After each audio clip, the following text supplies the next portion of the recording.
When I was a kid, the attic always scared me more than the basement did. I don't really know why. Most people are more afraid of basements, but there was something about our attic that really got to me. If I had to guess, I'd say it was because our attic was slightly unconventional compared to what you're probably picturing. For starters, it was surprisingly spacious. Most attics are typically cramped and congested, which makes sense, but our attic was built in such a way that you didn't ever have to crouch when you were up there. You might think that would imply we used it more often, the same way anyone would use excess space. But no. I'm not really sure why, but my parents treated it like a glorified storage room. That was its sole purpose. Thinking about it now, they honestly avoided it as much as possible. The other thing about it was that it had so many nooks and crannies built into it. What I mean by that is the space was broken up by odd beams and small changes in elevation, almost like a makeshift maze. The beams were of uneven thickness, and there was no pattern to where they appeared. The result was that you couldn't stand in any one place up there and have a clear line of sight from one end to the other, and the uneven flooring was a nightmare. You could genuinely injure yourself up there if you weren't careful. My dad used to joke that one day one of us would slip on one of the joists, fall through the insulation, and puncture a hole in the ceiling. So you can imagine why an attic like that would be scary to a little kid. The maze-like quality was what freaked me out the most. I really didn't like not being able to see the attic in its entirety, and every time I went up there, I felt like someone was hiding behind one of the beams. But anyway, what I'm about to tell you happened so long ago that I don't have a ton of other memories from that period in my life. For whatever reason, however, this memory is so vivid that it feels like a thorn protruding into what was otherwise a fantastic childhood. It happened during the week, which I remember because I had school that day. I'm not sure exactly how old I was, but I was in middle school. I woke up one morning and noticed my feet were dirty. The bottoms were gray and grimy, and there was this fine layer of grit between my toes that I couldn't explain. I remember sitting on the edge of my bed, staring at them, trying to figure out what had happened. I hadn't gone outside the night before. I hadn't done anything unusual. I'd just gone to bed, fallen asleep, and woken up with filthy feet. Being a little kid and all, I didn't give it too much thought beyond that. I just washed my feet in the bathtub and went about my day. Things only escalated from there, though. A few days later, I found a box in my room that didn't belong there. It was the small cardboard box filled with old photographs, the kind my parents kept stored away in the attic. I had no memory of bringing it downstairs, and when I asked my mom about it, she just assumed I'd been rummaging through the attic for some reason. I told her I hadn't, but she didn't seem concerned. She just took the box back upstairs, and that was that. Then it happened again. I woke up one morning and found an old lamp sitting on my desk. This ugly brass thing that I vaguely recognized from the attic. This time I was sure I definitely hadn't brought that down. I would have remembered carrying a lamp through my house in the middle of the night, but there it was, sitting on my desk like it belonged there. That's when things started clicking into place. The dirty feet, the box of photographs, the lamp. I wasn't just sleepwalking, I was sleepwalking to the attic. The realization didn't scare me right away, but it made me feel strange. The idea that I was unconsciously navigating that maze of beams and uneven flooring in the dark, completely unaware of what I was doing, was weird. I told my parents, and they reacted exactly how you'd expect. They said sleepwalking was completely normal, that lots of kids did it, and that I'd probably grow out of it. I wouldn't exactly say they were dismissive, but they weren't overly concerned either. To them, it was just one of those things. But to me, it was more than that. After the next incident, I started dreading bedtime. I'd lie in bed for hours after I was supposed to go to sleep, fighting it because I was terrified of what might happen once I was unconscious. I obviously couldn't fight sleep forever though, and every morning, I would frantically check my feet to see if they were dirty. If they were clean, it had been a good night. If they were dirty, it had been a bad night. They were usually clean, but those few times they weren't really got to me. There was no denying that I was definitely going up to the attic regularly, and the worst part about the whole thing was that I had no memory of it whatsoever. For all I knew, I was spending more time up there than in my own bed. The fear I felt during that period was different from anything I had ever experienced. It was like the slow, creeping dread that never went away. It was awful, but nothing was scarier than what I'm about to say. I woke up one morning, only it wasn't morning. It was still dark out. It took me a few seconds to realize it, but I wasn't in my bed either. In fact, I wasn't even lying down. I was standing. That was the first thing I registered. I was standing upright in complete darkness, and I had no idea where I was. For a few seconds, my brain couldn't even process it, but then the recognition hit me. I was in the attic. The fear that washed over me was so intense that I almost couldn't breathe. I was in the attic in the middle of the night in pitch black darkness. I couldn't see a single thing, not the beams, not the boxes, not the hatch, nothing. Just absolute impenetrable black. And to make matters worse, I had no idea where in the attic I was. I stood there for what felt like an eternity, too scared to move. It was like sleep paralysis times 100. I knew the layout of the attic, but only vaguely, and only from memory. I also knew there were obstacles everywhere. The idea of trying to find my way back to the hatch in complete darkness was almost unthinkable, but I couldn't just stand there forever. So I started moving, slowly and painfully. I was so scared that I actually started crying, but silently. The tears were just flooding down my face, and I felt like if I made too much noise, something was going to get me. It was the most terrified I've ever been, but I couldn't shake the feeling that I wasn't alone out there. I don't know what was giving me that thought, but I could feel something else there with me, something further in the dark, and as soon as I had that thought, I actually heard something. There was a soft thud from somewhere behind me. It honestly sounded like a footstep, or someone shifting their weight on the floorboards. I kept moving, but I heard the sound twice more, and both times it sounded like it was coming from a different spot. At that point, I was convinced beyond a shadow of a doubt that there was something else up there with me. I don't know how long it took me to find the hatch, but I eventually did find it. I went straight to my parents' room and woke them up. I was full on bawling at that point. I couldn't hold it in anymore. I told them what had happened, how I'd had to find my way back in the dark. I told them about the sounds too, and that there was someone in the attic. I expected my dad to spring out of bed and rush up there with a baseball bat, but he didn't. They didn't even really take me seriously. My mom just hugged me and told me it was okay, that sleepwalking could be scary, but it wasn't dangerous. My dad offered to put a lock on the attic hatch if it would make me feel better, and I said yes, obviously. But I knew what I heard. I insisted that they at least check the attic, and my dad finally agreed. As I was watching my dad climb up there was a part of me that genuinely thought he wasn't going to make it back. But not 2 minutes later, he was already climbing back down the ladder. He told me there was nothing up there and to go back to sleep. So that's what I did, but lying in bed after that experience was the worst night of my life. After that, the sleepwalking did stop. I'm not sure what I would have done if it had continued, and speaking of that, I've never been able to fully accept the sleepwalking explanation. I know that's the most logical explanation. Sleepwalking is a real thing that happens to people, and there's nothing supernatural about it. But there's this part of me that can't let it go. The way I always ended up in the same place, the attic, never anywhere else in the house, and the way I was apparently capable of navigating the maze of beams and obstacles in complete darkness without even hurting myself. And most of all, that night I woke up standing in the dark. The sounds I heard, I still believe there was something up there with me, I really do. What it was, I have no idea. I'm obviously a lot older now, and I've brought these concerns up to my parents several times, but they always give me the same dismissive answers. It almost feels like they themselves don't want to think about it, which also doesn't make much sense to me. I doubt I'll ever get the answer I'm looking for.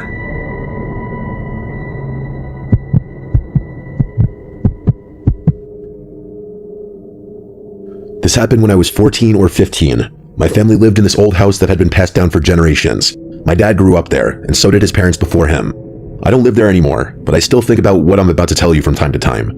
Like most houses, it had an attic. It was basically a graveyard for stuff nobody wanted to deal with, like old furniture, boxes of God knows what, and Christmas decorations. That last one was the only reason anyone ever went up there. Once a year right before the holidays, and then once more to put everything back. This happened around Christmas time, but Christmas has basically nothing to do with the story. That particular Christmas, my dad decided I was finally old enough to grab the decorations myself. He gave me the whole rundown, which boxes to look for, something about the lights being in a separate container near the back wall, and I nodded along like I was paying attention. I wasn't, not really. I was thinking about something else. We finished talking and he sent me up to the attic. I climbed the ladder and pulled down the little chain to turn on the light. I remember looking around and thinking I genuinely couldn't remember the last time I'd been up there. But then I realized there was a problem. I had absolutely no idea what my dad had actually told me to grab. I couldn't remember any of his instructions, and there was no way I was going back to ask him to repeat himself. My dad had this thing about that. He'd get legitimately pissed off if you made him say something twice, so I just started opening random boxes that looked like they might contain Christmas decorations. I moved stuff around for probably 20 minutes, and I ended up making a complete mess of the place. I did eventually find the Christmas stuff, which spared me the anxiety of having to go back downstairs empty-handed, but the attic was completely disorganized at that point. I made like 4 or 5 trips up and down the ladder, hauling everything to the living room. Once I was done, I went back up for one last look to make sure I hadn't missed anything important. I knew I was going to have to reorganize everything up there, which I wasn't looking forward to. As I was looking around the attic, bracing myself for all the stuff I was going to have to move, I saw something up there that looked out of place. In one of the back corners, kind of tucked behind all the stuff I'd moved around, there was this box I hadn't seen before.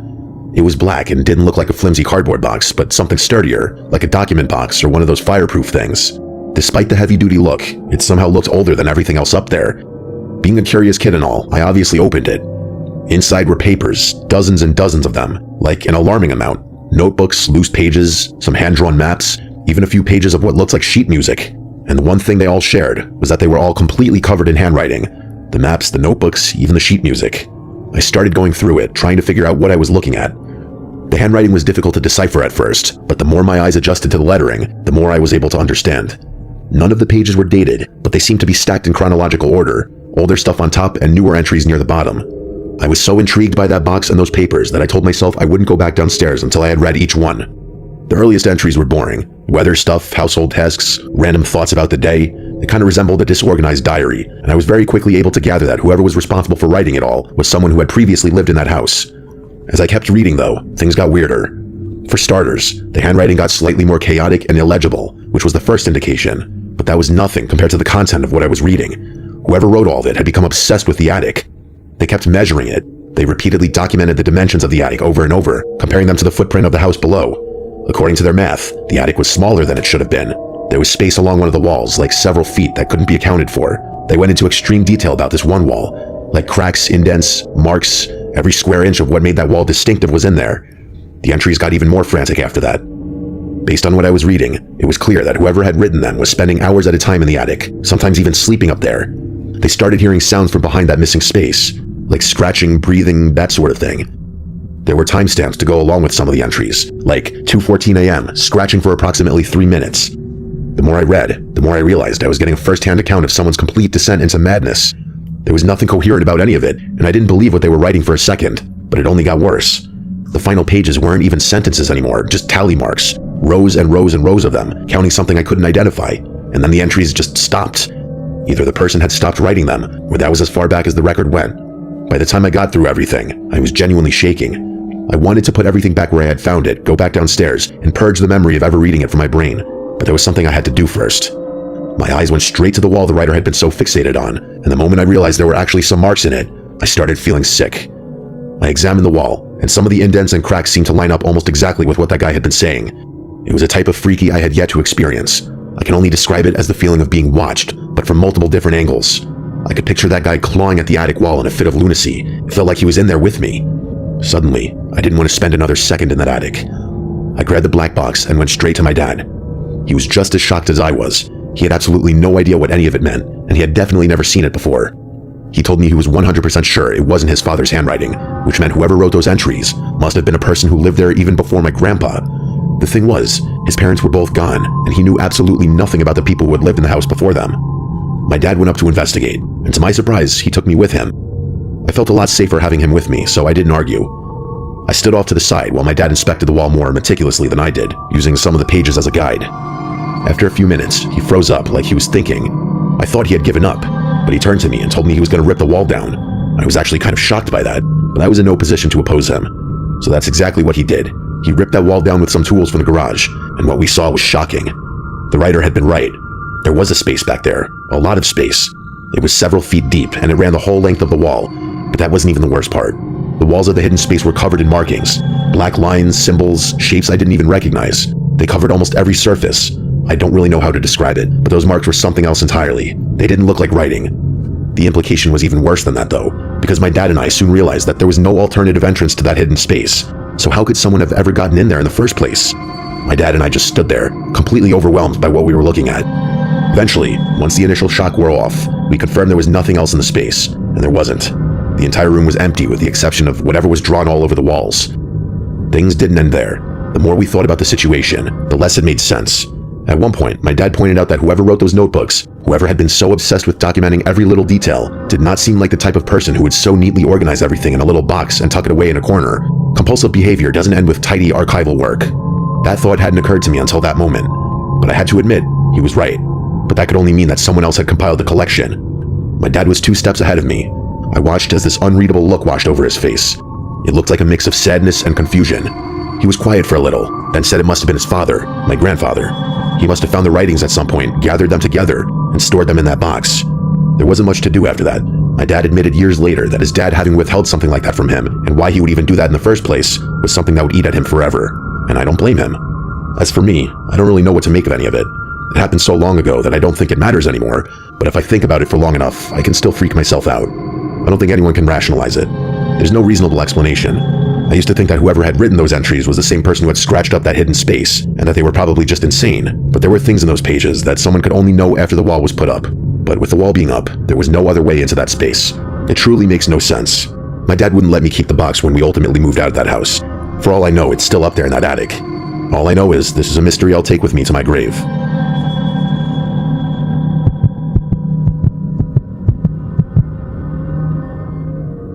I've been a smoker for longer than I care to admit, 23 years now, give or take. At this point, it's less of a habit and more of a ritual, something to keep my hands busy or to mark the end of a day. The thing is, I refuse to smoke inside. My parents were the same way when they lived here, even though my dad smoked cigars on special occasions. I inherited this house from them about 4 years ago when they finally pulled the trigger and moved down to Florida. They'd been talking about it for years, and I think they just needed to know the house would be in good hands before they could actually leave. I was divorced, living in an apartment that was way too small and depressing, so the timing worked out. My only complaint now is that the house actually feels too big, which sounds absurd until you realize it's a 3-story colonial and I live alone. The house also has this big backyard, probably close to an acre if you count the wooded part, and I've gotten into the habit of taking these late night walks out there while I smoke. It's peaceful. There aren't any neighbors close enough to bother me, and the only light out there comes from my house, so usually it's just me and the crickets and whatever's rustling around in the trees. I usually do a full loop around the property line, which takes about 10 minutes if I'm not rushing. It's become my version of meditation, I guess, or maybe just my excuse to smoke in peace. There is one thing that needs to be known about the house. The house itself is incredibly old. It has the creaky floors, drafty windows, all of that stuff. It's practically impossible to walk around in there without making noise. It also has an attic, which is accessed through this pull-down ladder in the upstairs hallway. It's essentially a big storage room, and I only go up there when I need to grab decorations or store some of my parents' stuff that I don't know what to do with, but I don't want to throw away. There's a tiny little window up there too, which overlooks the backyard. It's maybe a foot wide, original to the house, and it kind of looks out of place against the rest of the house. I've looked up at that window hundreds of times during my walks. It's never caught my attention before. That is, until about 3 weeks ago. I was doing my usual loop, halfway through a cigarette, when I happened to glance up at the house. I don't know why. I wasn't thinking about the attic or anything. My eyes just drifted upward. And for a split second, I could have sworn I saw something move behind that little window. I stopped walking and just stood there in the middle of the backyard, staring up at the attic. The window was dark, obviously. There's no light up there unless you bring a flashlight, but I was almost positive I'd seen movement. A shape passing in front of the glass maybe, or something shifting in the darkness behind it. I told myself I was being ridiculous. I'd probably just seen a reflection of a cloud or a bat flying past or something. I finished my cigarette, went back inside, and didn't think about it again. The next night, though, I saw it again. This time I was sure. There was definitely something moving up there beyond just a reflection or a trick of the light. Something was in my attic. My first thought was that it was an animal. Squirrels get into old houses all the time, and I wouldn't have been surprised if there was a gap somewhere in the eaves. But then I started thinking about what kind of animal would be big enough to see from that distance, and I didn't like any of the answers I came up with. I went back inside and stood at the bottom of the stairs, looking up at the hallway where the attic access is. I didn't hear any scratching or scurrying. I actually didn't hear anything for that matter, which did make sense. I really didn't want to go up there, but I had no choice. If something was in my attic, I needed to know about it. So reluctantly, I turned on my phone flashlight and pulled down the ladder. It was especially nerve-wracking because the layout of the attic meant I'd have to go up blindly. If there was something lurking just beyond the opening, I wouldn't be able to see it. I climbed up slowly, trying to convince myself I wasn't scared out of my mind. But I was, and my fears were almost immediately justified. I was not prepared for what I saw up there. It wasn't an animal that was up there. It wasn't a person either. The attic was a complete disaster. I don't mean messy, I mean destroyed. Everything was in complete disarray. There wasn't a box or bin unturned, but I wasn't thinking about any of that. All I could think about was the black paint, or at least what looked like black paint that was smeared across every wall up there, including the ceiling. It was disturbingly thick, almost chunky, but the worst part by far was how wet it looked, as if it had been smeared only moments earlier. It was still dripping in some places, so I was 100% sure it was fresh. That initial glimpse freaked me out so much that I genuinely almost fell off the ladder. I don't know why, but seeing that dripping paint terrified me to the point that I felt like I couldn't breathe. My brain immediately jumped to the worst possible conclusion. Some freak was in my house. I did one quick sweep of the attic with my flashlight to make sure there was no one in there, and that was it for me. I practically fell down the ladder in my rush to get back to the second floor. In a matter of seconds, my fear became anger. I was going to find this person, and I was going to defend myself. I started tearing through the house, checking every room, but I didn't find anything. And the more I looked, the more discouraged I got. The adrenaline was also starting to wear off, and I was becoming much more afraid again, which didn't help matters at all. I cleared the house and went back upstairs to my bedroom, thinking maybe I had missed something. But even after checking the whole room again, I didn't find anything. The moment I paused to take a breather, though, I heard something. 2 thumps, then what sounded like something heavy being dragged across the floor. The sounds were coming from directly above me, which could have only meant one thing. The attic. How stupid of me. Whoever was up there had probably never even left. They had probably been hiding behind one of the overturned storage boxes. I don't know where the courage came from, but something in me snapped. This was my parents' house, and whoever was up there violated it. Before I could talk myself out of it, I ran downstairs to the kitchen and grabbed the biggest knife I could find, and you best believe I was ready to use it. I went back upstairs and pulled the ladder down again. My hands were shaking so badly I could barely grip the rungs, but I forced myself to keep climbing. And then I just started screaming like a full-on lunatic. I burst through the attic opening, yelling at the top of my lungs, waving the knife around like some kind of maniac. Part of it was anger, but honestly most of it was fear. I stomped around the attic as aggressively as I could, flipping boxes and screaming the whole time, but there was no one up there. I was sure about it this time. My attic isn't that big. It's just one big space, so there's quite literally nowhere to hide. There was something up there though, something new. Seeing it killed every ounce of bravery I had managed to scrape together. There were scratch marks everywhere. Long, deep gouges in the wooden beams and floorboards, like an animal had been clawing at them. The paint from before was still there, but the scratches were layered over everything, and after seeing that, I was done. I ran back down to the first floor bathroom, locked myself in there, and called 911. The police arrived maybe 15 minutes later. 2 officers went up to check the attic while I was waiting downstairs with a third one. When they finally came back down, all they could tell me was the attic was empty. They also told me they couldn't find any gaps anywhere up there. So whoever had vandalized my property and terrified me must have left through the house. I insisted that their explanation was impossible. I would have heard them leave. Like I said before, the house is incredibly creaky, so even the slightest step is enough to make a sound that I would have heard, even from a floor down. But there was nothing else the officers could do, and nothing else they could tell me, so they left. It's been 3 weeks since that night, and luckily there haven't been any further incidents. So I guess I have no choice but to believe that some homeless person snuck into my attic, vandalized it for whatever reason, and left without me noticing. But the problem is, I don't believe that. I really don't know what to make of all of this, but I refuse to believe that some homeless person caused all of it. It's something worse than that. I still haven't been back up there, even to clean the paint. I really don't know what to do.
I'm recalling a teammate. Thanks.